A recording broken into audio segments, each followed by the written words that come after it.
ഇന്ന് നമ്മൾ നോക്കുന്നത് ജുജുത്സു കൈസൻ എന്ന ജാപ്പനീസ് അനിമി ടി.വി. സീരീസിന്റെ സീസൺ 1 10ാമത്തെ എപ്പിസോഡാണ്. അപ്പൊ എന്തായാലും ഒട്ടും സമയം കളയാതെ നേരെ എപ്പിസോഡിലോട്ട് പോകാം. എപ്പിസോഡ് തുറക്കത്തിൽ തന്നെ ജൂൺപേയുടെ സ്കൂളാണ് കാണിക്കുന്നത്. ഈ പടത്തിന്റെ 7th സീസൺ ഇപ്പോൾ റിലീസ് ആകാൻ പോവാണ്. അതിന് മാത്രം എന്താ അതിനകത്തുള്ളതെന്ന് അവന്റെ ഫ്രണ്ട്സ് ചോദിക്കുന്നു. ജൂൺപേ പറയുന്നു, ഹീറോയുടെ കുട്ടിയും വില്ലന്റെ കുട്ടിയും ഒരേ വീട്ടിലായിരുന്നു ഉണ്ടായിരുന്നത്. പെട്ടെന്ന് ഹീറോയുടെ കുട്ടി മരിച്ചുപോയി. കാരണം അതൊരു പ്രേതമുള്ള വീടായിരുന്നു. അവിടെ വെച്ചാണ് കഥ ആരംഭിക്കുന്നത്. അയ്യേ, ഇത് കേൾക്കുമ്പോ തന്നെ ബോറടിക്കുന്നുണ്ട്. ഇതൊക്കെ ആരാ കാണാ എന്ന് അവരുടെ ഫ്രണ്ട്സ് ചോദിക്കുന്നു. ഇത് കേട്ട് ജൂൺപേ പറയുന്നു, 5th and 6th സീസണിലാണ് ഇതിന്റെ കഥ ശരിക്കും ആരംഭിക്കുന്നത്. ഹേയ്, ഞങ്ങളുടെ ക്ലബിൽ നിങ്ങൾ എന്താണ് ചെയ്യുന്നത് എന്ന് പറഞ്ഞ് അങ്ങോട്ട് കുറച്ച് പേർ വരുന്നു. നിങ്ങളിത് അങ്ങനെ യൂസ് ചെയ്യലില്ല. ഇത് കേട്ട് അവർ ടെൻഷനായി അവിടെ ഉണ്ടായിരുന്ന CD ഒക്കെ വലിച്ച് താഴെ ഇടുന്നു. മര്യാദക്ക് ഇവിടെ നിന്നും പൊക്കോ. ഇത് കേട്ട് ജൂൺപേയും അവന്റെ ഫ്രണ്ട്സ് അവിടെ നിന്നും പോകാൻ ഒരുങ്ങുന്നു. എന്നാൽ ജൂൺപേന്റെ ഒരു കാസറ്റിൽ അവർ ചവിട്ടിയിട്ടുണ്ടായിരുന്നു. അവനോട് അതിൽ നിന്നും ജൂൺപേ കാലെടുക്കാൻ പറയുന്നു. അവൻ കാലെടുക്കുന്നില്ല.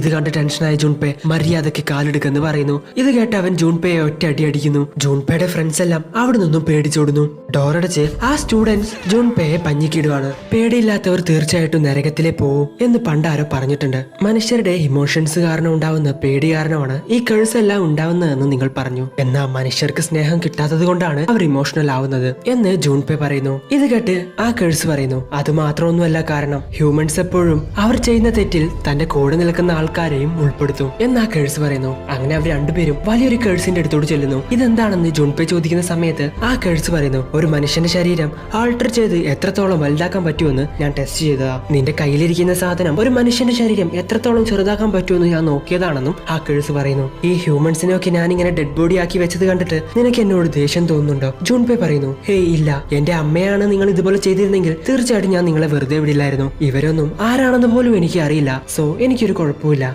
ഹ്യൂമൻസിന് മനസ്സുണ്ടെന്ന് നീ വിശ്വസിക്കുന്നുണ്ടോ? ആ, തീർച്ചയായിട്ടും ഇല്ലേ? എന്നാ അങ്ങനെയല്ല, അത് അവരുടെ മനസ്സല്ല, അത് അവരുടെ സോളാണ്. ഹ്യൂമൻസിന്റെ സോൾ എങ്ങനെയാണോ ഇരിക്കുന്നത് അതുപോലെ തന്നെ ആയിരിക്കും അവരുടെ ഫിസിക്കൽ ബോഡി ഇരിക്കുന്നത്. എന്നെ കൊണ്ട് അവരുടെ ആ സോളിൽ ടച്ച് ചെയ്ത് അതിനെ ഓൾട്ടർ ചെയ്യാൻ പറ്റും. സോ അവരുടെ ഫിസിക്കൽ ബോഡിയും ചേഞ്ച് ആവും. മനുഷ്യർക്ക് ഒരുപാട് കാര്യങ്ങൾ മനസ്സിലാക്കാൻ പറ്റില്ല. അതിലൊന്നാണ് അവരുടെ സോൾ. എന്ന മനുഷ്യർക്ക് മനസ്സിലാവാത്തത് എന്നെ കൊണ്ട് മനസ്സിലാക്കാൻ പറ്റും. ഞാൻ അത് മനസ്സിലാക്കി അവരുടെ സോളിനെ ആൾട്ടർ ചെയ്ത് അവരുടെ ബോഡി ഷേപ്പും ഞാൻ മാറ്റും. ഞാൻ ചെയ്യുന്നത് ഒരിക്കലും തെറ്റായിട്ടുള്ള കാര്യമാണെന്ന് എനിക്ക് തോന്നുന്നില്ല. നിനക്ക് വിശന്നു കഴിഞ്ഞാ നീ ഭക്ഷണം കഴിക്കില്ലേ? അതുപോലെ തന്നെയാണ് നിന്നെ ആരെങ്കിലും ഉപദ്രവിച്ചു കഴിഞ്ഞാൽ നീ അവരെ കൊന്നുകളയണം. അതൊരിക്കലും തെറ്റായിട്ടുള്ള കാര്യമല്ല എന്നാ കേഴ്സ് ജൂൺപേയോട് പറയുന്നു. ജൂൺപേ അതെല്ലാം തന്നെ ആലോചിച്ചുകൊണ്ട് റോട്ടിലൂടെ നടന്നു പോവാണ്. എന്നെ ഉപദ്രവിക്കുന്നവരെ ഞാൻ കൊല്ലുന്നത് തെറ്റായിട്ടുള്ള ഒരു കാര്യമല്ലേ എന്ന് അവൻ ചിന്തിക്കുന്നു.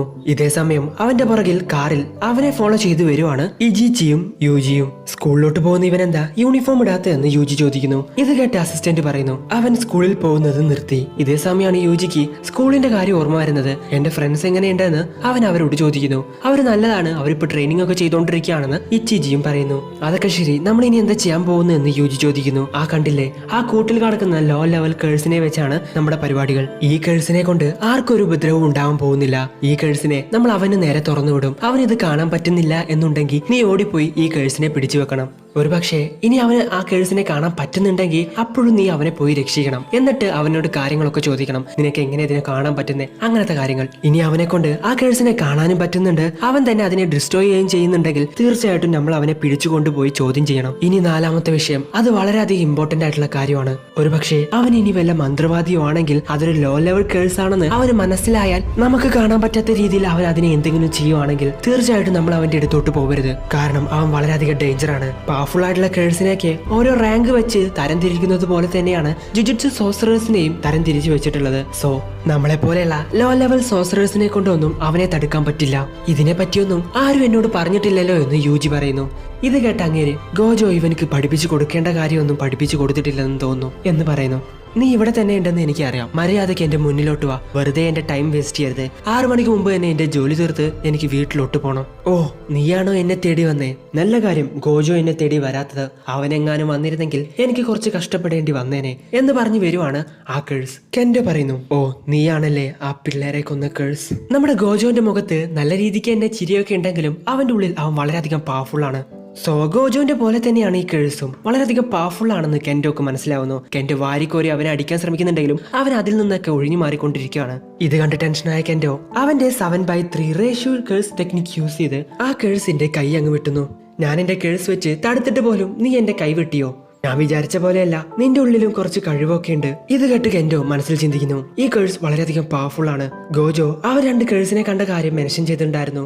സോ അവർ പറയുന്നത് പോലെ തന്നെ ഇവനക്കും സംസാരിക്കാൻ പറ്റുന്നുണ്ട്. ആ കേഴ്സിനും ഈ കേഴ്സിനും തമ്മിൽ എന്തെങ്കിലും ബന്ധം ഉണ്ടാവോ? ഞാൻ നിന്നോടൊരു കാര്യം ചോദിക്കട്ടെ, ജീവനാണോ ആദ്യം ഉണ്ടായത് അതോ ശരീരമാണോ ആദ്യം ഉണ്ടായത്? ഇതെന്താ കോഴിയാണോ മുട്ടയാണോ ആദ്യം ഉണ്ടായതെന്ന് ചോദിച്ച പോലെ. ശരി, ബോഡി ആയിരിക്കും ആദ്യം ഉണ്ടായതെന്ന് കെന്റോ പറയുന്നു. അല്ല, സോളാണ് ആദ്യം ഉണ്ടായത്. സോളിന്റെ ഷേപ്പ് എങ്ങനെയാണോ അങ്ങനെയായിരിക്കും ബോഡിയുടെ ഷേപ്പ് ഉണ്ടാകുന്നത്. സോ സോളാണ് ആദ്യം ഉണ്ടായത്. ഞാൻ എന്റെ കൈ ഇപ്പോ ഹീൽ ചെയ്തതല്ല, എന്റെ സോളിന്റെ ഷേപ്പ് ഒന്ന് ഓൾട്ടർ ചെയ്തതാണ്. നോർമൽ ഹ്യൂമൻസിന്റെ സോൾ ഓൾട്ടർ ചെയ്യുന്ന സമയത്ത് തന്നെ അവർ മരിച്ചു പോകും. പക്ഷെ ഒരു സോസറിന്റെ സോൾ ഓൾട്ടർ ചെയ്യുന്ന സമയത്ത് അവൻ മരിച്ചു പോകും എന്ന് ആ കേഴ്സ് ചോദിക്കുന്നു. എനിക്ക് സംസാരിച്ചു നിൽക്കാൻ സമയമില്ല, ഓവർ ടൈം ജോലി ചെയ്യുന്നതിനോട് എനിക്ക് തീരെ താല്പര്യമില്ല. സോ ഇത് പെട്ടെന്നൊന്ന് തീർക്കോ എന്ന് കെന്റോ ആ കേഴ്സിനോട് ചോദിക്കുന്നു. പിന്നീട് ജുൻപെ അവന്റെ വീട്ടിലോട് നടന്നു പോയിക്കൊണ്ടിരിക്കുന്നത് കാണിക്കുന്നു. അവന്റെ വീടിന്റെ ഫ്രണ്ടിലതാ അവന്റെ സ്കൂളിലെ മാഷിരിക്കുന്നു. എന്ത് പറ്റി ജുൻപെ, നീ ഇപ്പൊ സ്കൂളിലോട്ടൊന്നും വരാറില്ലല്ലോ? റീസെന്റ് തിയേറ്ററിൽ വെച്ച് 3 പേർ മരിച്ചുപോയില്ലേ? അതാണ് ഇപ്പൊ എല്ലാവരും സംസാരിച്ചുകൊണ്ടിരിക്കുന്നത്. ആ 3 പേരും നിന്റെ ഫ്രണ്ട്സ് അല്ലേ? അവര് മരിച്ചതുകൊണ്ടായിരിക്കുമല്ലേ നീ ഇപ്പൊ ക്ലാസ്സിനൊന്നും വരാത്തെ എന്ന് ആ പ്രിൻസിപ്പൽ പറയുന്നു. ഇത് കേട്ട് ജുൻപെ ടെൻഷനായിട്ട്, എന്ത് അവരെന്റെ ഫ്രണ്ട്സോ? അവരെന്റെ ഫ്രണ്ട്സോ ഒന്നുമല്ല. നിങ്ങൾ ആ സ്കൂളിൽ തന്നെ പഠിച്ച് ആ സ്കൂളിലെ തന്നെ പ്രിൻസിപ്പൽ ആയതുകൊണ്ട് പുറം ലോകത്ത് നടക്കുന്ന കാര്യങ്ങളൊന്നും നിങ്ങൾക്കറിയില്ല. അവരെന്നെ എത്രമാത്രം ടോർച്ചർ ചെയ്തിട്ടുണ്ടെന്ന് നിങ്ങൾക്കറിയോ? നിങ്ങളുടെ കൺമുമ്പിൽ വെച്ചിട്ട് പലതവണ അവരെന്നെ ടോർച്ചർ ചെയ്തിട്ടുണ്ട്. അതൊക്കെ കണ്ടിട്ടും നിങ്ങൾ എന്നെ പറ്റി ഇങ്ങനെ പറയുന്നു. ഇതേ സമയം തന്നെ നിന്നെ ഉപദ്രവിക്കുന്നവരെ നിനക്ക് കൊല്ലാം, അതിലൊരു തെറ്റില്ല എന്ന് പറഞ്ഞത് അവന് ഓർമ്മ വരുന്നു. ഇതൊക്കെ കേട്ട് ടെൻഷനായ ജൂൺപെ അങ്ങനെ ഇപ്പൊ കൊല്ലുവടാന്നും പറഞ്ഞ് നിൽക്കുന്ന സമയത്ത് ആ കേഴ്സിനെ പിടിച്ചുകൊണ്ട് അങ്ങോട്ട് ചാടി വരുവാണ് യൂജി. ആരേവൻ, എന്താ ഇവന്റെ കയ്യിലെന്ന് പറഞ്ഞ് ജൂൺപെ അവനെ തന്നെ നോക്കുന്ന കാണുന്ന യൂജിക്ക് മനസ്സിലാവുകയാണ് ജൂൺപേക്ക് ഈ കേഴ്സിനെ കാണാൻ പറ്റുന്നുണ്ടെന്ന്. പെട്ടെന്ന് തന്നെ യൂജി പുറകോട്ട് ചാടുന്നു. അവന്റെ തല അവിടെ ഉണ്ടായിരുന്ന ഒരു പോസ്റ്റിൽ വെച്ച് ഇടിക്കുകയും ചെയ്യുന്നു. പിന്നീട് 5 മിനിറ്റിന് മുന്നേ ഉള്ള ഒരു സീനാണ് കാണിക്കുന്നത്. ഇവിടെ ആൾക്കാരെ ഒന്നും കാണാനില്ല.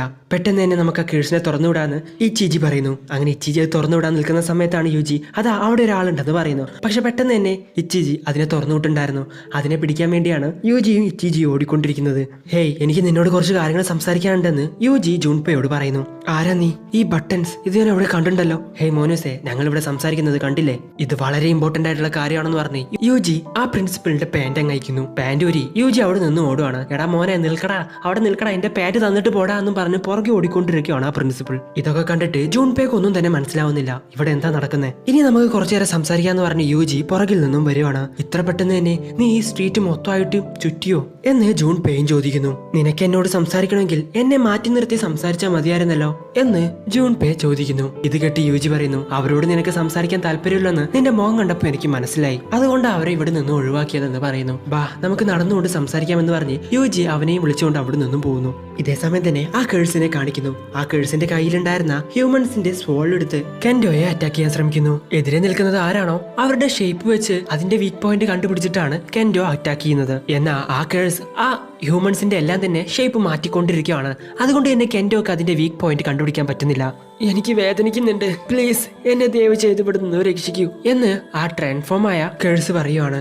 ട്രാൻസ്ഫോം ആയ ഹ്യൂമൻസിനെ നമ്മളെ കൊണ്ട് രക്ഷിക്കാൻ പറ്റില്ല, അവരെ കൊല്ലുന്നതാണ് അവർക്ക് ചെയ്യാൻ പറ്റുന്നതിൽ ഏറ്റവും നല്ല ഉപകാരം എന്നാ ഡോക്ടർ കെന്റോയോട് പറഞ്ഞത് കെന്റോക്ക് ഓർമ്മ വരുന്നു. എന്തുപറ്റി, ഇവർ ഹ്യൂമൻസ് ആയിരുന്നത് കൊണ്ട് ഇവരെ കൊല്ലുന്നത് കുറച്ച് കഷ്ടമായിരിക്കുമല്ലേ എന്ന് ആ കേഴ്സ് കെന്റോയോട് ചോദിക്കുന്നു. ഞാൻ ജോലി ചെയ്യുന്ന സമയത്ത് ഇമോഷൻസിനെ ഇടയിൽ കൊണ്ടുവരാറില്ല എന്ന് കെന്റോ പറയുന്നു. ഇത് കേട്ട് ആ കേഴ്സ്, നീ കള്ളം പറയുവാണ്, ഇത് കണ്ട് നീ വിഷമിക്കുന്നത് എന്നെ കൊണ്ട് കാണാൻ പറ്റുന്നുണ്ട്. പെട്ടെന്ന് തന്നെ ആ കേഴ്സ് ഓടി വന്ന് കെന്റോയുടെ കേഴ്സിനെ രൂപമാറ്റം വരുത്താൻ ശ്രമിക്കുന്നു. പെട്ടെന്ന് തന്നെ കെന്റോ അവനെ അറ്റാക്ക് ചെയ്യുന്നു.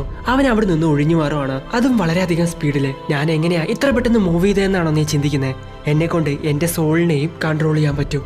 ഈ സോസറേഴ്സ് എല്ലാവരും ഫിസിക്കൽ ബോഡിയെ കേഴ്സ് വെച്ച് പ്രൊട്ടക്ട് ചെയ്യും, എന്നാൽ നീ സബ് കോൺഷ്യസ് ആയിട്ട് തന്നെ നിന്റെ സോളിനെ നിന്റെ കേഴ്സ് വെച്ച് പ്രൊട്ടക്ട് ചെയ്യുന്നു. അതുകൊണ്ടാണ് എനിക്ക് നിന്നെ കേഴ്സ് ആക്കി മാറ്റാൻ പറ്റാത്തത്. പക്ഷേ ഇത് അധിക നേരം നിന്നെ കൊണ്ട് പിടിച്ചു നിൽക്കാൻ പറ്റില്ല. 1-2 പ്രാവശ്യം കൂടി ഞാൻ ട്രൈ ചെയ്താ എനിക്ക് നിന്നെ ഈ ഒരു കേഴ്സ് ആക്കി മാറ്റാം എന്നാ കേഴ്സ് പറഞ്ഞുകൊണ്ട് കെന്റോയെ അറ്റാക്ക് ചെയ്യാൻ ശ്രമിക്കുന്നു. കെന്റോ അവിടെ നിന്നും ഓടി പുറത്തോട്ട് പോവാന്ന് പറഞ്ഞ് നോക്കുന്ന സമയത്ത് ആ കേഴ്സ് കെന്റോയെ അവിടെ നിന്നും മറ്റൊരു സ്ഥലത്തോട്ട് മാറ്റുന്നു. എന്ത് പറ്റി, ടയർഡായോ? ഇനി നിന്നെ കൊണ്ട് എന്റെ കൂടെ ഫൈറ്റ് ചെയ്യാൻ പറ്റില്ലേ എന്ന് ആ കേഴ്സ് കെന്റോയോട് ചോദിക്കുന്നു. കെന്റോ തന്റെ കയ്യിലുണ്ടായിരുന്ന വാച്ച് നോക്കുന്നു. സമയം 6 മണിയായി. അവന്റെ കയ്യിലുണ്ടായിരുന്ന വെപ്പൻ അവൻ എടുത്തു വെക്കുന്നു. അവന്റെ ടൈ നൈസായിട്ട് അങ്ങ് ഊരുന്നു. രാവിലെ 10 മണിക്ക് ജോലി തുടങ്ങിയ വൈകുന്നേരം 6 മണി ആവുന്നതിനുള്ളിൽ തന്നെ അത് തീർത്തിരിക്കണം. പക്ഷേ നിന്നെ കൊണ്ട് ഇന്ന് എനിക്ക് ഓവർ ടൈം ആണ് ജോലി, സോ ഞാൻ വളരെയധികം ദേഷ്യത്തിലാണ് എന്ന് പറഞ്ഞ ആ ടൈ കയ്യിൽ കെട്ടുന്നു. ഇനി ഞാൻ കാണിച്ചു തരാം എന്റെ പവർ എന്താണെന്ന് എന്ന് കെന്റോ പറയുന്നു. സോ അവിടെ വെച്ച് എപ്പിസോഡ് അവസാനിക്കുന്നു. കെൻഡോ അവന്റെ കഴുത്തിൽ കെട്ടിയിട്ടുള്ള ടൈ ഒന്ന് ലൂസായി കഴിഞ്ഞു കഴിഞ്ഞാൽ അവിടെ നോർമൽ ഫൈറ്റ് ആയിരിക്കും നടക്കാൻ പോകുന്നത്. എന്നാൽ അത് ഒരു കയ്യിൽ കെട്ടിയാ അവിടെ നടക്കാൻ പോകുന്നത് അടിയിടി പൂരമായിരിക്കും. എന്തായാലും ഈ വീഡിയോ നിങ്ങൾക്ക് ഇഷ്ടപ്പെടുന്ന ലൈക്ക് ചെയ്യുക, ഷെയർ ചെയ്യുക, സബ്സ്ക്രൈബ് ചെയ്യാത്ത അടുത്തുള്ള ബെൽ ഐക്കൺ കൂടി എനേബിൾ ചെയ്യുക. അടുത്ത എപ്പിസോഡായിട്ട് അടുത്ത ദിവസം വരാം. അതുവരേക്കും ബൈ.